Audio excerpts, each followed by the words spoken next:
تحریک انصاف کے chairman barrister گوہر علی نے کہا ہے کہ سائفر کیس میں ہمارا حق دفاع ختم کیا گیا۔ فیصلے کے خلاف اعلیٰ عدالت میں اپیل کریں گے۔ جو سائفر کیس کا فیصلہ آیا اس سے ناانصافیوں کے ریکارڈ ٹوٹ گئے۔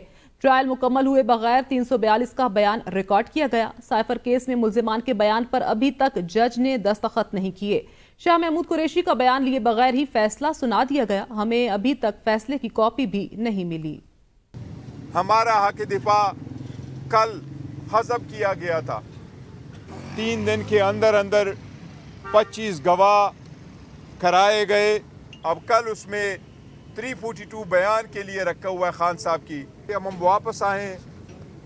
اس وقت جب ہم بول رہے ہیں تو سائفر کیس میں ملزمان کی سٹیٹمنٹ پہ جج صاحب نے ابھی تک بھی سگنیچر نہیں لیے۔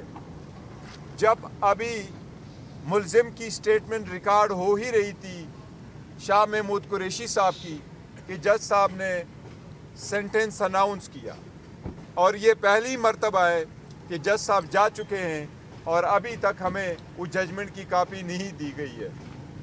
جو کرمنل کیس میں جج صاحب ریکارڈ کروا کے کاپی دے کے